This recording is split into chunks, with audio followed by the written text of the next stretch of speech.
In this bag that I just received in the mail today should be over 3,778 pieces. This is the Lego Technic Ferrari Daytona. But not the official Lego version. This is one that caught my eye from AliExpress. So let's take a look to see if this is actually what it claims to be. If you're a fan of supercars, as well as Lego Technic, the Ferrari Daytona was a must-have set for a lot of people. It's a set that I've had my eye on for a long time, and I've always wanted to have it. Unfortunately, it's extremely expensive. I guess you could say not as extremely expensive with the way some Lego models are priced at, but $450 is a whole lot. And that's part of the reason why I wanted to do this check-in and comparison, because when I saw that deal, I was like, that's a really good deal if this is actually anything close to this Lego model. So let's take a look.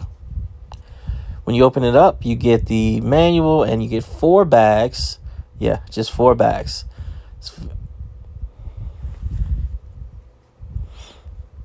Closer look at the manual, you see instead of Technic, it says Technique. I thought that was funny. One of the issues when it comes to bootleg or counterfeit sets is that the pieces are not organized in a way that is easy to access them like with official Lego product. I'm having to go back and forth between multiple bags to try to locate the pieces I need.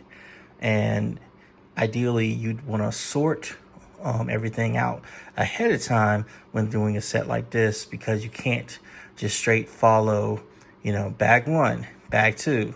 These are the steps. I'm going between multiple bags trying to find the different pieces I need. All right, so this is what I have so far.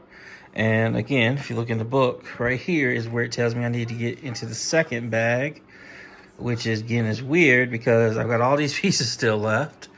And so far, I haven't needed to get into the second bag yet. So I've been working on this thing on and off all day. It seems to be coming together okay. It's just, again, it's a pain in the butt because the pieces are just everywhere. And I really need to sort them, but I really don't have the capability to sort them the way I would like. So I'm stuck like this for right now. Still working. It's coming along. Tons and tons of pieces without any easy ordering method. So I am done with the Technique Ferrari. Unfortunately, the thing I was worried most about this model did happen, and I am missing a couple pieces. It seems what happened was that they replaced a Technic beam, that's supposed to look like this part right here with this. And that is the reason why I am unable to finish. So I'm missing 2 of those Technic beams, which has led to the back of the vehicle not being able to be mounted yet. And then the side right there not being able to be completed. So how do I feel about this? Again, this was $40. This is a $450 Lego set if you were to buy it officially.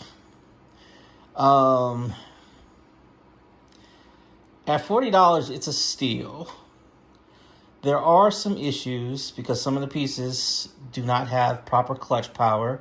And I did have to, not even going to lie, I did have to use some super glue to get some pieces to hold in place. It was very few. It was probably a few of the small bar elements and then the axle pieces that go on the ends.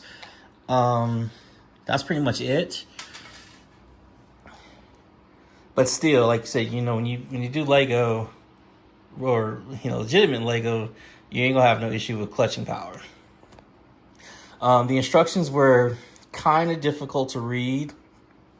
There were a lot of sections where I could not tell fully what they wanted me to do, because there, as you can see, like right here, there's arrows pointing, but sometimes there weren't always arrows pointing. They would show that you needed to add a piece, but unless you were eagle-eyed, you couldn't really see where the piece was being added at.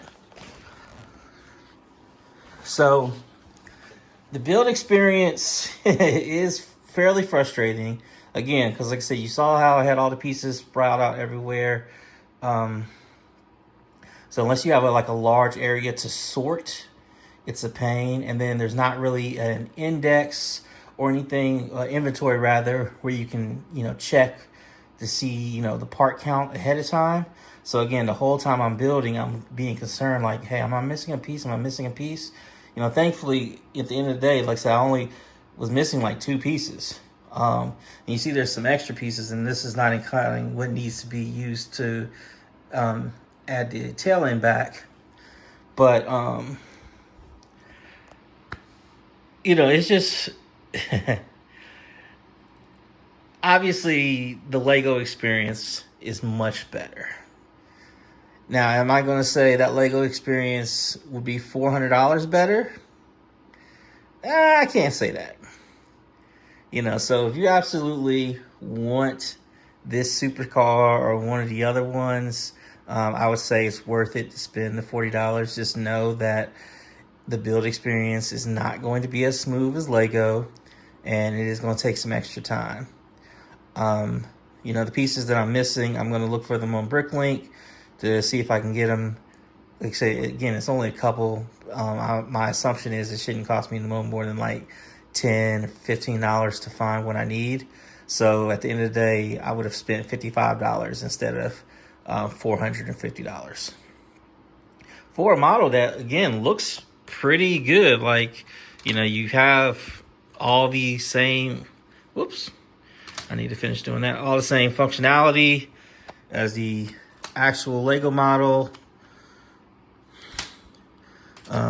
Steering controls. I can't do it right now with one hand. But yeah, so you tell me what you think. Sound off in the comments below. And thanks for watching the CNC Brick Factory, and have a good one.